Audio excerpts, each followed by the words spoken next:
नमस्कार साथियों, जय हिंद। मैं सौरभ कुमार। और बीपीएससी की कार्य प्रणाली के खिलाफ जो आंदोलन चल रहा है और लगभग 57 दिन बीत चुके हैं और गर्दनी बाग धरना स्थल पर फिर एक बार से महाजुटान होने जा रहा है। और आंदोलन इसलिए हो रहा है क्योंकि अभी तक बिहार सरकार चुप है और जो कोर्ट में याचिका दायर है माननीय उच्च न्यायालय में, उस पर तारीख मिल रहा है।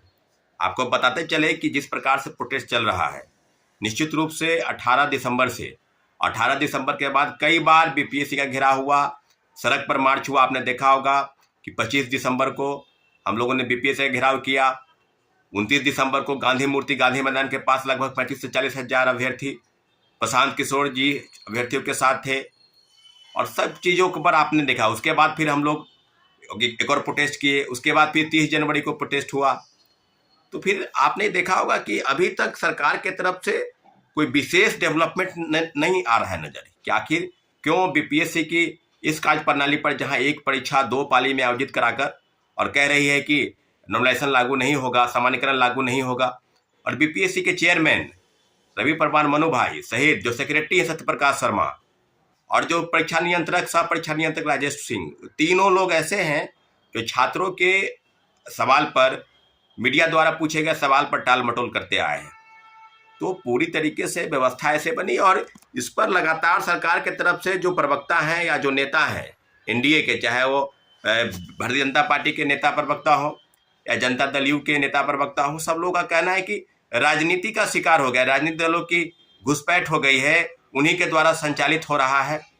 क्योंकि तेजस्वी यादव जी पहले शुरुआती दिन में आए, वीडियो कॉल पर बात किए, गर्दनी बाग आए, उनके कई नेता, राजद के नेता कार्यकर्ता, लेकिन कोई इसमें राजनीति का मंच किसी को छात्रों ने नहीं होने दिया। और आज भी गर्दनी बाग में 50 की संख्या हो, 100 की संख्या हो, 200 की संख्या में हो, लगातार दिन रात अभ्यर्थी डटे हैं कि री एग्जामिनेशन कराना है। और री एग्जामिनेशन को लेकर कोर्ट में लगातार सुनवाई होनी चाहिए थी, परंतु आपने देखा होगा कि 30 तारीख को सुनवाई टली। हलफनामा जो दायर करना था सरकार को, बीपीएससी को, उसमें फिर 4 तारीख को हुआ कि 4 तारीख को सुनवाई होगी, फिर 4 तारीख को नहीं हो पाया तो फिर होगा 10 तारीख को सुनवाई होगी।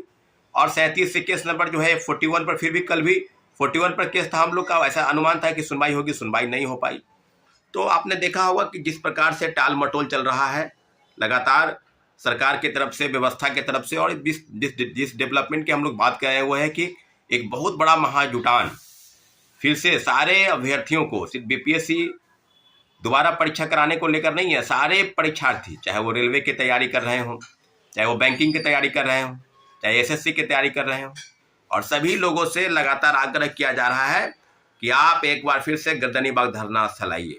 और धरना स्थल पर आने की जरूरत इसलिए है क्योंकि व्यापक तौर पर जो भ्रष्टाचार विभिन्न परीक्षा एजेंसियों में कंडक्ट कराने वाले, चाहे वो बीपीएससी हो, बिहार कर्मचारी चयन आयोग हो, बिहार टेक्निकल आयोग हो, बिहार जो केंद्रीय चयन पर्षद पुलिस की वो हो, बिहार पुलिस अवर सेवा आयोग जो दरोगा के वैकेंसी निकालती है वो हो, तो सभी जगहों पर व्यापक तौर पर भ्रष्टाचार जो है वो खेल चल रहा है।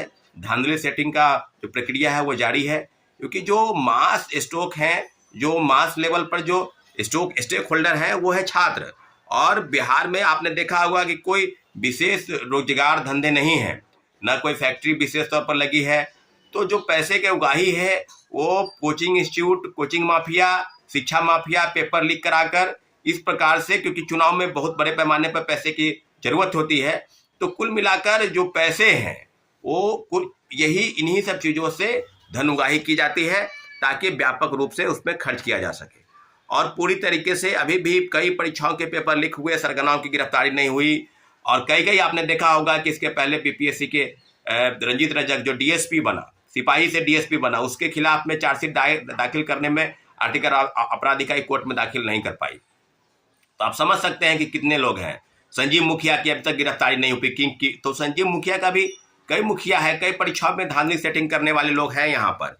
और जिस प्रकार से लाठीचार्ज हो रहा है इस प्रदेश में, जहाँ लोकतंत्र की बात की जा रही है कि लोकतंत्र है, सुशासन की सरकार है, लगातार मुख्यमंत्री जी प्रगति यात्रा पर विभिन्न जिलों के दौरे कर रहे हैं, तो फिर युवाओं को आप नाराज करके प्रगति नहीं कर सकते हैं। इसलिए आप जान लीजिए कि जो चीज़ें हो रही है, और तेजस्वी यादव से अभी आग्रह किया जा रहा है छात्र अभ्यर्थियों का कि आप आए थे ठीक है, लेकिन अब आपको आने की जरूरत नहीं है गर्दनी बाग। क्योंकि आप अभ्यर्थी समझ गए हैं कि आप क्या करना चाहते हैं। बात करते हैं बिहारी फर्स्ट की बात करने वाले चिराग पासवान कभी गर्दनी बग नहीं आए, बस मीडिया में सिर्फ बाइट देते रहे। आपसे अभ्यर्थी मिलने गए थे कि आप बात करें, मुख्यमंत्री जी से बात करें, आप कैबिनेट मंत्री हैं, लेकिन आप स्विट्जरलैंड की यात्रा कर रहे हैं। तो आप समझ लीजिए कि किस प्रकार से व्यवस्था बनी है।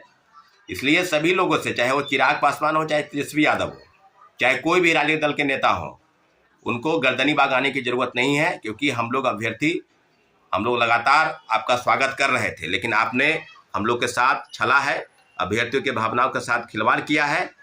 बीपीएससी दोबारा परीक्षा हो, इसके लिए कोई विशेष पहल आपने नहीं की है। सिर्फ आपने गर्दनी बाग आकर फोटो चमकाया है, मीडिया में बयान दिया है, इसके अलावा आपने कुछ किया नहीं है।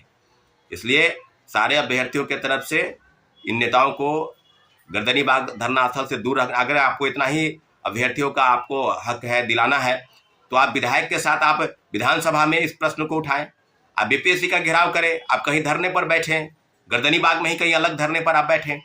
लेकिन आपको ये करना नहीं है, क्योंकि आपको वोट चाहिए, आपको दिखावा चाहिए, आपको वो स्टंट पॉलिटिक्स है वो चाहिए। तो इन सब चीज़ों से अभ्यर्थियों ने सलाह दी रखी है कि आप इन सब चीज़ों से दूर रहें।